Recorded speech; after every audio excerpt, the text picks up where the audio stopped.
ध्यान से, यही कहलाता है मैम। अब देखो इस पक्षी का जो पंखों का फैलाव है वो कितना बड़ा आपको दिखाई दे रहा है, तो इसको लार्जेस्ट कंसीडर किया जाता है एंड यही है वॉन्डरिंग एल्बाट्रॉस। तो आंसर हमारा क्या हो जाएगा? ऑप्शन नंबर डी वाले यहाँ पर सही है, सी उत्तर आपका गलत हो जाएगा। ध्यान रखना इस चीज का, यही है wandering albatross. Clear? So answer होगा ऑप्शन नंबर डी यहाँ पर। ये भी पीवाईक्यूज में पूछा जा चुका है।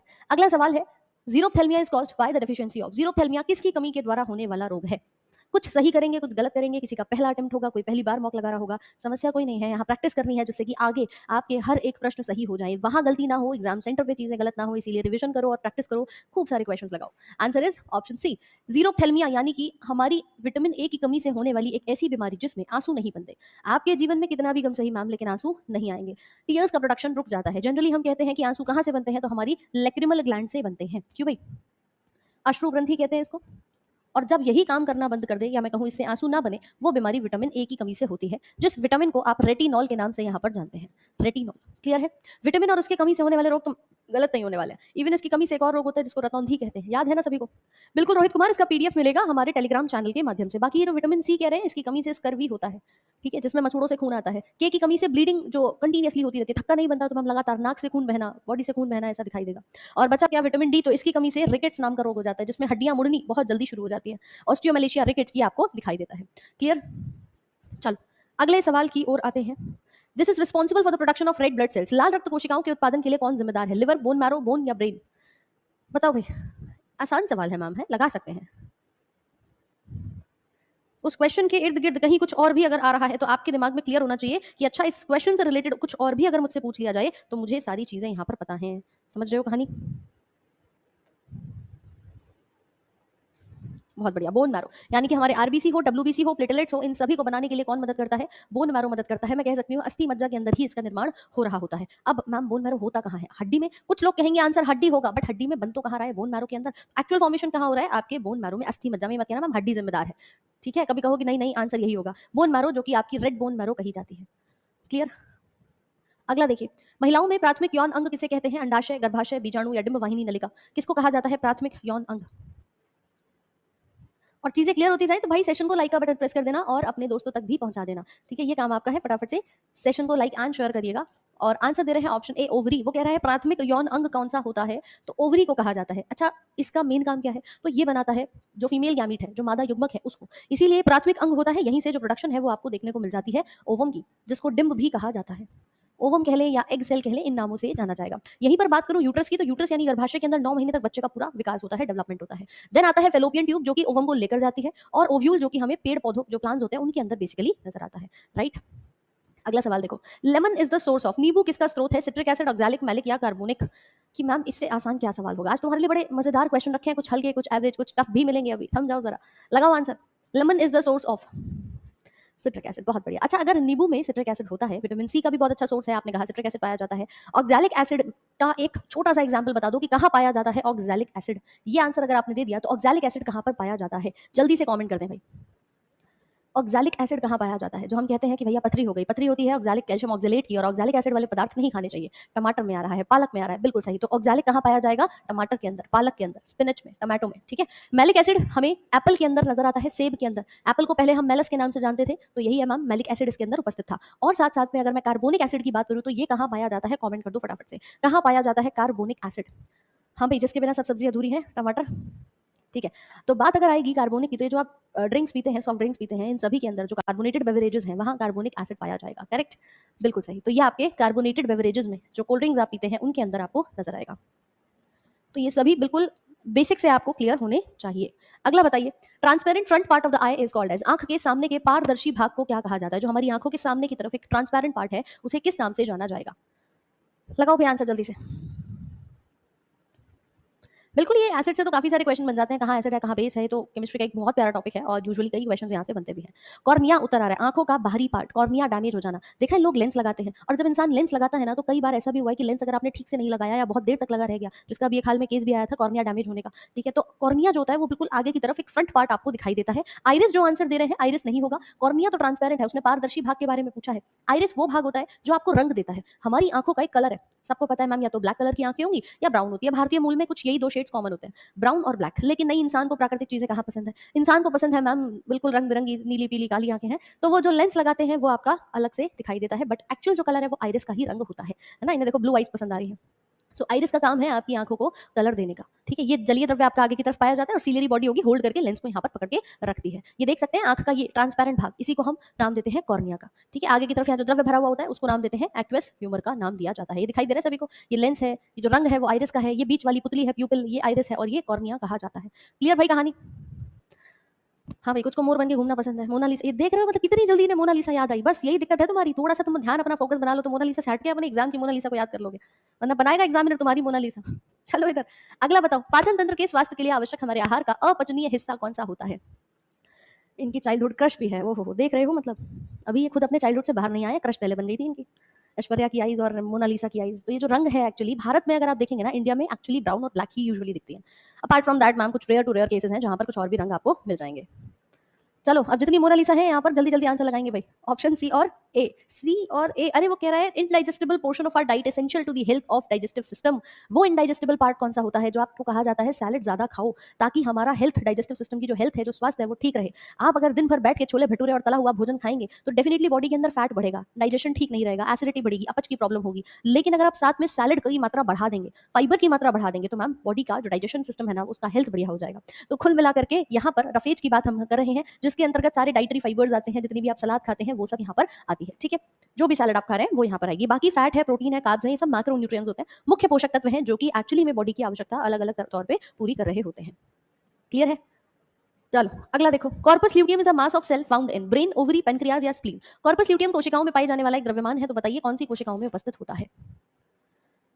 कोशिश किया करो जैसे आप खाना खा रहे हैं, जो भी हमारी एक बैलेंस डाइट होती है ना, उसमें आपके प्रॉपर थाली में रोटी है, सब्जी है, दाल है, साथ में कुछ सैलेड भी होनी चाहिए, कुछ आपके पास यहाँ पर जो भी आप खीरे खा रहे हैं, अभी तो मौसम आ रहा है, बढ़िया से खाओ, है ना। उससे क्या होता है कि आपका डाइजेशन ठीक रहता है। रात में मत खाओ लेकिन दिन में खीरे जरूर खाओ, तो डाइजेस्टिव सिस्टम, आपका पेट जो है, पाचन जो है वो स्वस्थ रहता है, ठीक रहता है। और कोशिश करिए कि आप ज्यादा से ज्यादा मात्रा में फैट को अवॉइड करें। कभी कभी खा लिया चलता है बट मैम रेगुलर बेसिस पे नहीं खाना है। ऑप्शन ए लगा रहे हैं, ब्रेन में पाया जाता है। अब देखो यहाँ पर ए और बी वालों के बीच में भारी कंपटीशन चल रहा है, सबके आंसर ए अभी आ रहे हैं। ए वाले थोड़ा सा कंफ्यूज हो चुके हैं कि उनको पता है कि ब्रेन में कुछ पाया तो जाता है मैम, कॉर्पस जैसा नाम आता है उसमें कॉर्पस, बट वो कॉर्पस ल्यूटियम नहीं है, वो कॉर्पस कैलोसम है। याद करो तुम्हें बताया था, ब्रेन के दो गोलार्ध होते हैं, ब्रेन के अंदर दो सेरिब्रल हेमिस्फेयर्स होते हैं और वो दो सेरिब्रल हेमिस्फेयर्स कुछ इस तरह यहाँ बीच में जुड़े हुए नजर आते हैं। वो किससे जुड़ते हैं? वो कॉर्पस कैलोसम से जुड़ते हैं। कॉर्पस कैलोसम इन दोनों सेरिब्रल गोलार्धों को, मस्तिष्क के दो गोलार्धों को जोड़ने का काम करता है। जो ऊपर का पूरा ब्रेन का सबसे बड़ा भाग है, पकड़ के खोलोगे तो दो हिस्सों में दिखाई देगा, ऊपर से तो फ्लैट दिख रहा है मैम। सो इनको हम कहते हैं कॉर्पस कैलोसम से जुड़ने वाला। तो ब्रेन में ये है, याद भी कराया था, ब्रेन के लिए सीसी याद रखना। और ओवरी में, अंडाशय में बनता है कॉर्पस ल्यूटियम।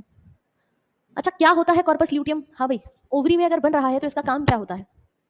देखिए जब महिलाओं के अंदर पूरे मासिक धर्म चक्र के दौरान, या मैं कहूँ पूरे कंप्लीट मंथ के दौरान, एक ओवम बनता है, ठीक है, एक डिंब की कोशिका का निर्माण होता है। स्क्रीन पर ध्यान से देखना, ये पूरी की पूरी ओवरी के अंदर जब भी एक ओवम बनेगा, जब एक एग सेल बनेगा, उसकी प्रोसेस है oogenesis जिसे हम कहते हैं। शुरुआत में छोटे छोटे से फॉलिकल्स होते हैं, ये ग्रो करते हैं प्राइमरी से सेकेंडरी, सेकेंडरी से टर्चरी, इस प्रकार से देखो ये ग्रो करके आए और एक मैच्योर फॉलिकल बना जिसको हम ग्राफियन फॉलिकल का नाम देते हैं। क्या कहेंगे? Graafian follicle. इस ग्राफियन फॉलिकल में बाहर की तरफ तो मैम सेल्स हैं लेकिन अंदर बैठा है ओवम। ध्यान दीजिए यहाँ पर अंदर क्या बैठा हुआ है, ये रहा मैम, ये रहा ओवम। अब होगा क्या, एट दी 14th और 15th डे ओवम जो है वो बॉडी से, ओवरी से डिस्चार्ज हो जाता है। ओवरी से जैसे ही ओवम डिस्चार्ज हुआ, या तो इसको क्या होगा, फर्टिलाइज कर देगा कोई स्पर्म, अदरवाइज ये बॉडी से बाहर निकल जाएगा। अब जो बचा हुआ भाग रह गया, इसको देखो, ये जो बचा हुआ भाग रह गया, ये वाला भाग जो है वो बनाता है कॉर्पस ल्यूटियम। यानी ओवम तो निकल गया लेकिन उसकी बाहरी भाग को हमने क्या कहा, कॉर्पस ल्यूटियम का नाम दिया है, ठीक है। हाँ जी, ये येलो कलर का जो दिख रहा है इसी को हम नाम देते हैं कॉर्पस ल्यूटियम। बोलो समझ में आया कि नहीं आया? जल्दी से बताओ भाई। तो ओवरीज में कब बनेगा? जब ओवम डिस्चार्ज हो जाएगा, उसके बाद आपको ये नजर आता है। समझ आ रहा है? चलो next question, which part became modified as a tusk of elephant? किस हिस्से को हाथी की सूंड के रूप में संशोधित किया गया है? लगाइए आंसर, फटाफट से बताओ भाई क्या आंसर सही होगा। और सेशन को शेयर कर देना, पसंद आए तो लाइक का बटन प्रेस करना फटाफट से।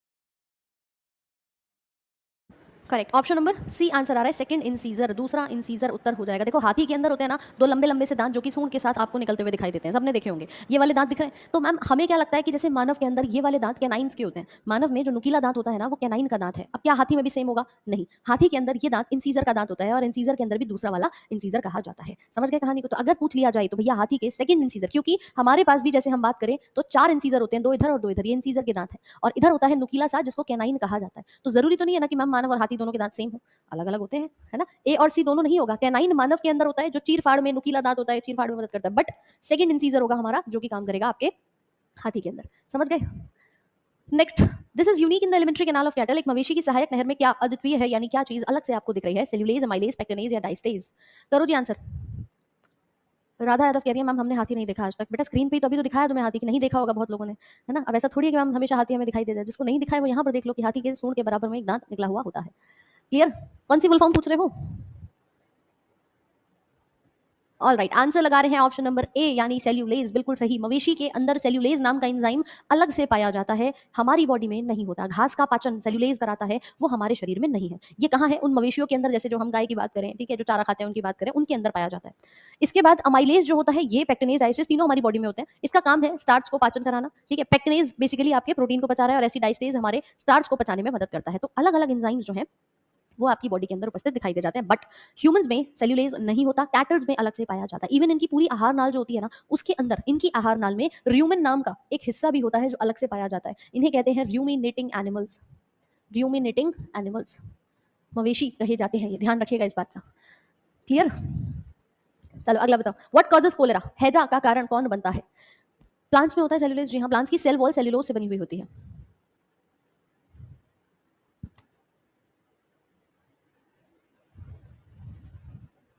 लगाओ भी। और लिख रहे हो कि नहीं कि कितने सवाल गलत हो गए? 12 क्वेश्चन हो चुके हैं। 12 में से आपके कितने गलत हुए कि आपने लिखा? लिख लेना ताकि जब पीडीएफ मिले तो उन्हीं को दोहरा पाओ, उसके संबंधित भी आप भाग यहाँ पर कवर कर पाओ। राइट, ये रिवीजन ही है जो तुम्हें सिलेक्शन तक पहुंचाएगा। और साथ में चीजें क्लियर हो रही हैं तो सेशन पे लाइक का बटन प्रेस करिएगा और साथ में अपने दोस्तों तक भी सेशन को पहुंचाइएगा। आंसर दे रहे हैं ऑप्शन नंबर सी। भैया हैजा की बात करी है। देखो गर्मी का मौसम आ चुका है, गर्मियों में खास तौर पर पानी से लोगों को इन्फेक्शन हो जाता है। कहीं बाहर गए, गर्मी बहुत थी, प्यास लगी, दूषित पानी था, पी लिया। अब नहीं ध्यान दिया मैम, पी लिया, तो घर आए, पेट में दर्द होना शुरू हो गया, स्टमक में इन्फेक्शन हुआ, साथ में वॉमिटिंग, डायरिया, ऐसे कई सारे लक्षण उन्हें देखने को मिल गए। यही है हैजा। दूषित पानी से फैलता है, बट उस पानी में ऐसा क्या था जिसने बीमारी कराई? वो था बैक्टीरिया, और उस बैक्टीरिया को कहते हैं विब्रियो कोलेरा। ठीक है, तो इस बैक्टीरिया को हम पैथोजन के तौर पे, कारक जीव के तौर पे जानते हैं, जिसका नाम है विब्रियो कोलेरा।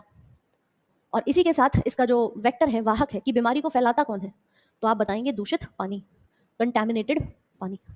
ठीक है, तो हैजा है, टाइफाइड है, ये बीमारियां खास तौर पे गर्मियों में सबसे ज्यादा फैलती हुई नजर आती हैं। अभी टाइफाइड की बात करें तो उसमें खाना पानी दोनों इसके जो वेक्टर्स हैं, वाहक हैं, वो यहाँ पर बन जाते हैं। चलो, तो ये सारे देख सकते हैं। एब्डोमिनल क्रैम्प्स, पेट में ऐंठन होनी शुरू हो जाएगी, घबराहट होगी, उल्टी होगी, सर में दर्द होगा, डायरिया होगा, ऐसे लक्षण आपको व्यक्ति को दिखाई देने शुरू हो जाते हैं। अगला सवाल बताइए। करो भाई। किचन ऑफ द सेल, कोशिका का रसोई घर, गलत होने का जरा सा भी स्कोप नहीं है मैम इसमें। प्लास्टिड्स आंसर आ रहा है। कुछ कह रहे हैं न्यूक्लियस। भैया सेल के अंदर सबका अपना अपना काम है। सेल खुद ही मैम एक घर परिवार की तरह चलता है। कैसे? अब रसोई घर की बात आई है, यानी कि खाना बन रहा होगा। खाना बनेगा वहां पे, जैसे पेड़ पौधों की बात करें तो भैया पेड़ पौधों में क्लोरोफिल चाहिए खाना बनाने को। वो क्लोरोफिल कहाँ पाया जाता है? तो वो पाया जाता है प्लास्टिड्स में। ये तुरंत से जो आंसर पलटी खा के माइटोकॉन्ड्रिया पे पहुंचे हैं, ये सरल सवाल है मैम। इन क्वेश्चंस में गलती करोगे। माइटोकॉन्ड्रिया बेचारा ऊर्जा बनाता है, ऊर्जा का घर है, रसोई घर नहीं है। उसमें एनर्जी बन रही है, उसको पावर हाउस, इन्वर्टर, बैटरी, जो बिजली की जो आपकी प्रोडक्शन है उसे करे, तो ये आपका पावर हाउस है। समझ गए कहानी को? सीजीएल 2022 में पूछ लिया था। आजकल तुम्हें पता है कि क्वेश्चन का लेवल टीसीएस ने क्या बनाया है पिछले 2-3 सालों में। प्लास्टिड्स को कहते हैं क्योंकि यहाँ पर क्लोरोप्लास्ट पाया जाता है, जिसको हरित लवक कहते हैं, और यही हरित लवक खाना बनाने के लिए क्लोरोफिल लेकर आता है। समझ गए? तो इसी को कहेंगे रसोई घर, क्योंकि खाना कहाँ बनता है? प्लांट्स में बनता है मैम, क्लोरोफिल से बनता है। मानव जंतु इनके अंदर तो बनता ही नहीं है। सिंपल सी बात है। क्रोमोप्लास्ट अलग है, वो रंग देंगे। वो आपकी सब्जियों में जैसे क्लोरोप्लास्ट तो हरा रंग दे देगा, कच्चा कर दिया उसने, बना दिया, बट उसे पकाने में जब वो रंग आता है तो क्रोमोप्लास्ट देता है। ठीक है, अब टीसीएस पेपर नहीं देगा तो आप तैयारी अपनी बढ़िया से कर लो, तब भी ऐसे सवाल आ गए तो गलती मत कर देना। नेक्स्ट, न्यूक्लियस को कहते हैं ब्रेन ऑफ द सेल, कोशिका का मस्तिष्क। लिख लीजिए इसको भी, कभी दोबारा गलत कर दो। और गोल्गी अपैरेटस का एक ही काम है कि ये पोस्ट ऑफिस की तरह काम करता है, पैकेजिंग कराता है और ट्रांसपोर्टेशन में मदद करता है, यानी परिवहन में और पैकेट बनाने में ये मदद करेगा। पोस्ट ऑफिस वाला काम कि इधर से सामान आया, इधर की तरफ भेज दिया, एक तरफ आया दूसरी तरफ आगे बढ़ा दिया। समझ गए कहानी? आंसर इज प्लास्टिड्स, यानी इसको हिंदी में लवक भी कहा जाता है। कंप्लीट जो भी आप पढ़ रहे हो ना, उसके इर्द गिर्द सारी चीजों को समझते हुए चला करो। केवल ये नहीं मैम क्वेश्चन आया आंसर पढ़ा आगे बढ़ो, मैम जल्दी जल्दी करा दो। अरे जल्दी करके तुम्हें 500 सवाल करने, किताब से पढ़ लो। समझो तो सही पूछ क्या रहा है। इधर देखो, ये है क्लोरोप्लास्ट। क्लोरोप्लास्ट में आपके इस प्रकार से ये लगे हुए होते हैं थाइलाकॉइड, एक छोटा छोटा डिस्क जैसे। यहीं पर हमारा क्लोरोफिल बनता है और यही खाना बनता हुआ नजर आता है। ठीक है, क्वेश्चन एक और बन सकता है कि प्लास्टिड के पास या फिर और कौन से ऐसे कोशिकांग हैं जिनके पास दोहरी परत पाई जाती है? डबल मेम्ब्रेन बाउंड कौन होते हैं? बता देना एक बार भाई। जिसके पास डबल मेम्ब्रेन है और अपना खुद का डीएनए पाया जाता है, ऐसे कोशिकांग जो कि दोहरी झिल्ली बाध्य भी हैं और इसी के साथ उनका अपना डीएनए भी होता है। डीएनए तो मैम न्यूक्लियस के पास होता है, क्या किसी और के पास भी होता है? तो बता दिया, मुझे नहीं पता, यानी माइटोकॉन्ड्रिया, न्यूक्लियस और प्लास्टिड, ये दोनों चीजें माइटोकॉन्ड्रिया पे भी है, सूत्रकणिकाओं पे, न्यूक्लियस पे भी है और प्लास्टिड्स पर भी है। तो ध्यान रखिएगा, मुझे नहीं पता, ये छोटी सी ट्रिक आपको बताई थी। माइटोकॉन्ड्रिया, प्लास्टिड और न्यूक्लियस, इन तीनों के पास आपको क्या दिखाई देगा? डबल मेम्ब्रेन एंड अपना खुद का डीएनए। क्लियर? सूत्रकणिका कहते हैं हिंदी में माइटोकॉन्ड्रिया को। चलो भाई, बहुत शानदार। देखो ये लाइसोसोम है, आत्मघाती थैली इसको कहा जाता है। ठीक है, अगला बताओ। पुरुष सेक्स गौण नलिकाओं में वासा अपक्ष, एपिडिडाइमिस, वास डिफरेंस और क्या शामिल है? मेल सेक्स एक्सेसरी डक्ट्स में वासा एफरेंशिया आती है, एपिडिडाइमिस आती है, वास डिफरेंस आती है और कौन सा भाग आता है? लगाइए उत्तर। विनोद जी, तैयारी कहाँ से करें? तो आपकी आरजी विक्रमजीत एप्लीकेशन पे सारी क्लासेस थ्योरी वाली चल रही हैं, आप पूरा थ्योरी कंटेंट वहां से पढ़ सकते हो, चाहे गणित हो, रीजनिंग हो, आपका इंग्लिश हो, जीएस हो, साइंस हो, कंप्यूटर हो, सारे सब्जेक्ट्स आपको हमारे आरजी विक्रमजीत एप्लीकेशन पे कराए जा रहे हैं। नीचे डिस्क्रिप्शन बॉक्स में लिंक भी मिल जाएगा। ठीक है, और बाकी तो मैम यूट्यूब पर डेली एक क्लास सुबह 11 बजे होती है। एक वादा कर दो कि तुम रोज सुबह 11 बजे ऐसे ही अपने सवालों को करने के लिए तैयार हो। जब तक एग्जाम नहीं आता, मैं तो ऐसे ही आपके लिए कंटेंट और मॉक टेस्ट बढ़िया बढ़िया लेकर आऊंगी। आप तैयार हैं कि नहीं? बिल्कुल जी, option number B rete testis बिल्कुल सही हो जाएगा। तो ये भाग है हमारे पास।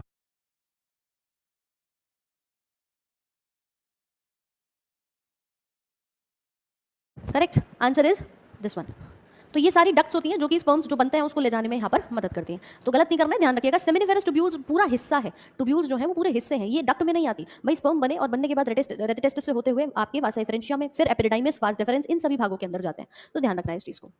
अगला देखो, ये पूरा आपका पार्ट हो जाएगा जो इसमें फ्लो अगर सीक्वेंस भी पूछ ले, ठीक है, तो सीक्वेंस बता सकते हो। पहला भाग आता है रेटिटेस्टिस का, फिर वासा एफरेंशिया, फिर ये एपिडिडाइमिस और यहाँ से होते हुए ये आपके वास डिफरेंस के माध्यम से चले जाते हैं। तो नंबरिंग लिख लेना, पहला, दूसरा, तीसरा और इससे होता हुआ ये चौथा भाग निकल जाता है।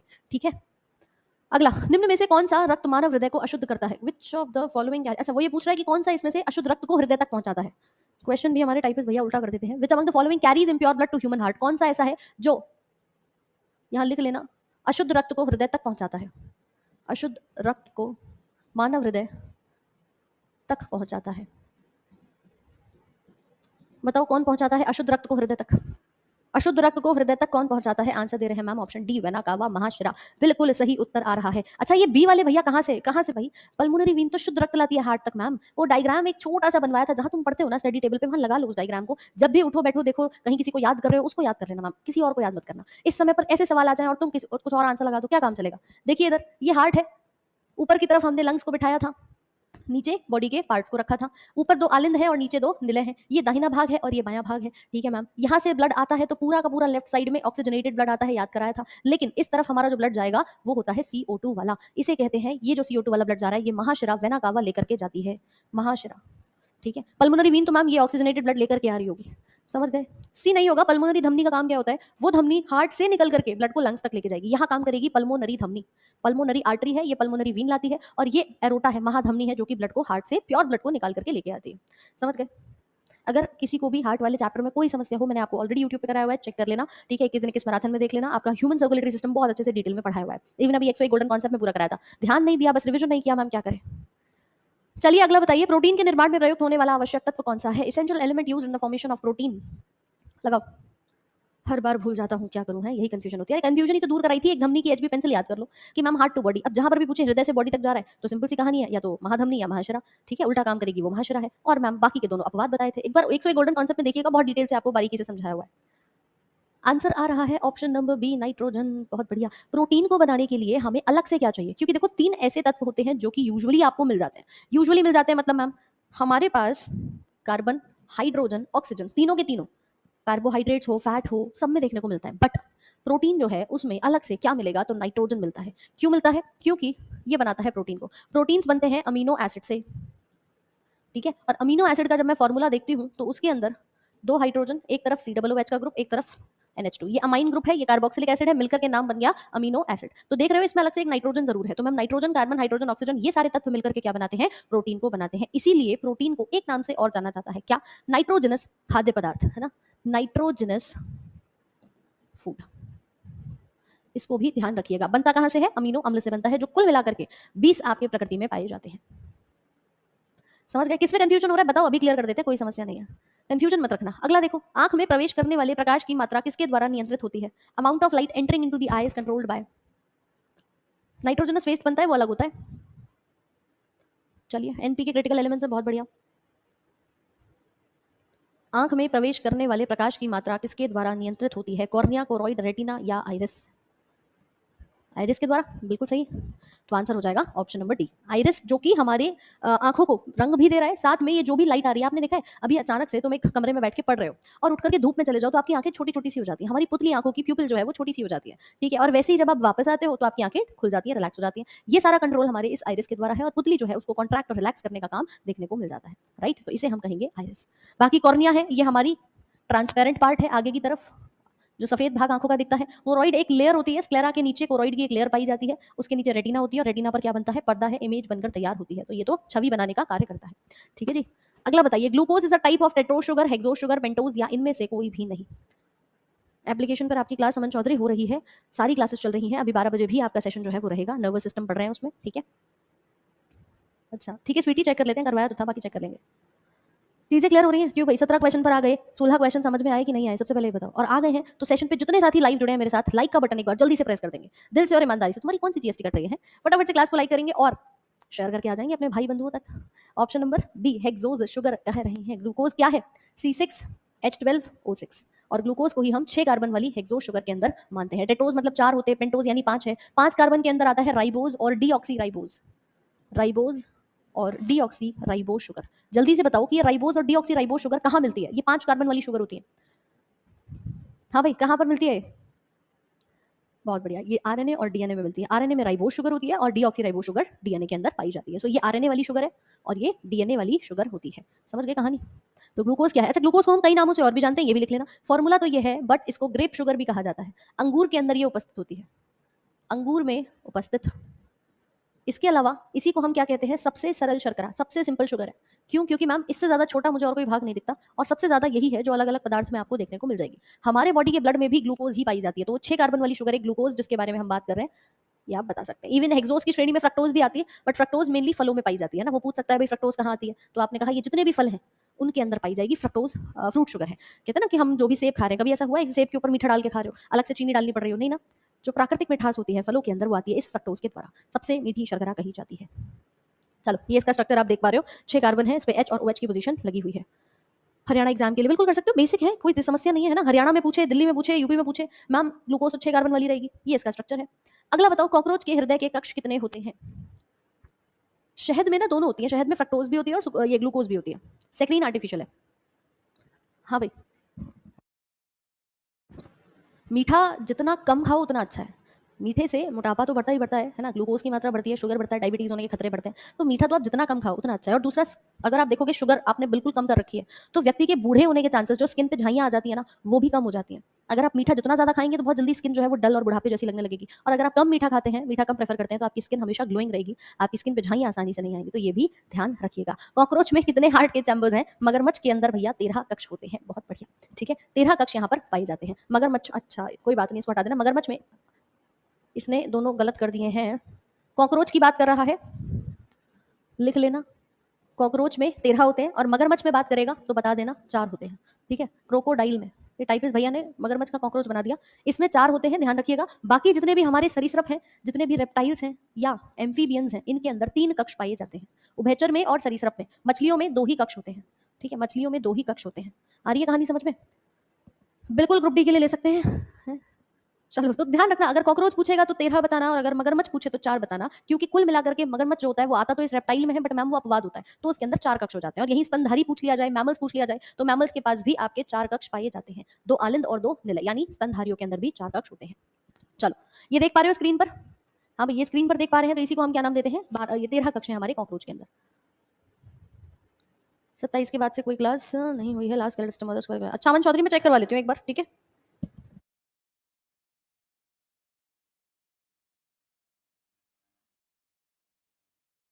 चलिए अगला सवाल देखिए, कायरोपोडी शरीर की किस अंग से संबंधित विज्ञान की शाखा कही जाती है। कायरोपोडी, हाँ भाई आरआरबी जेई सीबीटी 1 क्लियर हो गया। चलो बलराम प्रजापति बहुत बहुत शुभकामनाएं, ऐसे ही आगे अभी सीबीटी 2 के लिए भी तैयारी में लग जाइए भाई बढ़िया से।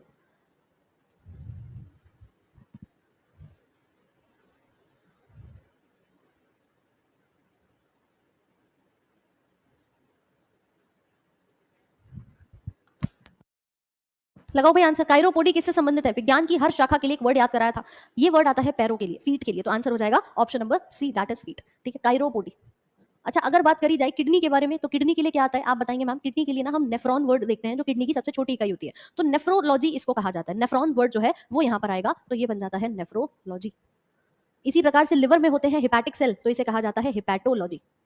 और फेफड़ों के लिए वर्ड आता है पल्मोनोलॉजी।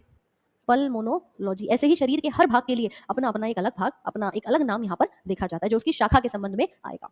अगला सवाल है जो सीजीएल 2023 में आया था, which vitamin D analog is used to treat hypoparathyroidism, refractory rickets and familial hypophosphatemia? बताओ भाई। बिल्कुल भाई, सीबीटी 2 की तैयारी में लगो। इस क्वेश्चन को देख के आधो को लग रहा है मैम इतने भारी भारी शब्द, अब क्या होगा मेरा है।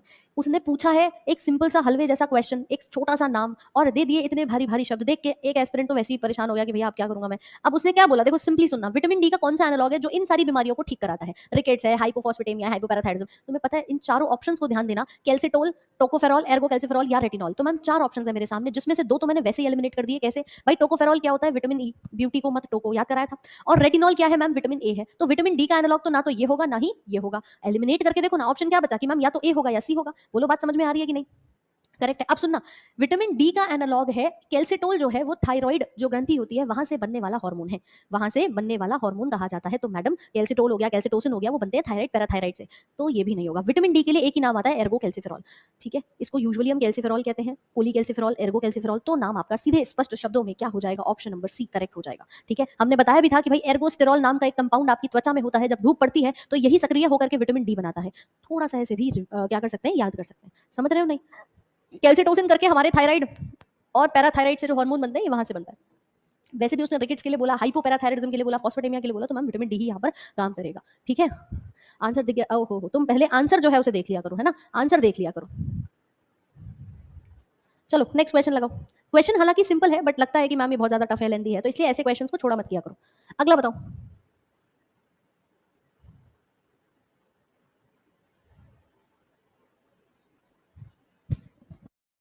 बहुत बढ़िया हर्ष यादव, ऐसे ही कॉन्फिडेंटली आपको तैयारी करनी है, मेहनत करनी है ना, और डेली सवाल लगाओ इसी प्रकार से। कह रहा है स्फिनोफिसिडा का एकमात्र जीवित प्रतिनिधि कौन सा है जिसमें भूमिगत रेंगने वाला और बारहमासी प्रकंद होता है, जो हवाई और भूमिगत शाखाएं देता है? स्फिनोफिसिडा का एक member which has underground creeping and perennial rhizome that gives off aerial as well as underground branches. कुछ लगा रहे हैं सी, कुछ कह रहे हैं मैम यहाँ तो सी सही होगा, सेलाजोनेला सही होगा। देखिए सबसे पहले इसको देख करके हम एक चीज यहाँ पर ध्यान देंगे कि भैया ये जो सवाल है ये प्लांट किंगडम से है, और प्लांट किंगडम में ऐसा कौन सा है जो रेंग रहा था? तो रेंगने वाला भाग, मतलब ऐसे पौधे जिनको हम रेंगने वाला कहते हैं, वो थे टेरिडोफाइटा, जिनको रेप्टाइल्स कहा जाता है, रेंगने वाले। अब इसमें ये देखो कि मैम कौन सा भाग ऐसा है जो टेरिडोफाइटा का है? तो मैम देखने पे पता चला मुझे तो चारों के चारों ऑप्शन ही टेरिडोफाइटा के हैं। ये क्वेश्चन काफी अच्छे लेवल का था। ठीक है, इसमें जरा ध्यान रखना, ये देखिए कुछ इस प्रकार से ये जो इक्विसीटम दिखता है, इसके अंदर आप बता सकते हो कि ये जो जड़ें निकल रही हैं कुछ इस तरह से, ये नीचे की तरफ आई और यहाँ से इसने राइजोम की उत्पत्ति करी, और यहाँ से फिर देखो आगे की तरफ इसकी ग्रोथ जो है वो दिखाई दे रही है। तो इस तरह अगर कोई पौधा ग्रो कर रहा है, रेंगता हुआ जा रहा है, वहीं से दूसरा प्लांट ग्रो कर रहा है, इसको हम क्या नाम देते हैं? इक्विसीटम का नाम देते हैं। फोन्स आते हैं, सेलेजोनेला है, ठीक है, बाकी हम क्या बात कर रहे हैं यहाँ पर? इक्विसीटम की। तो यहाँ आंसर हमारा क्या बन जाएगा?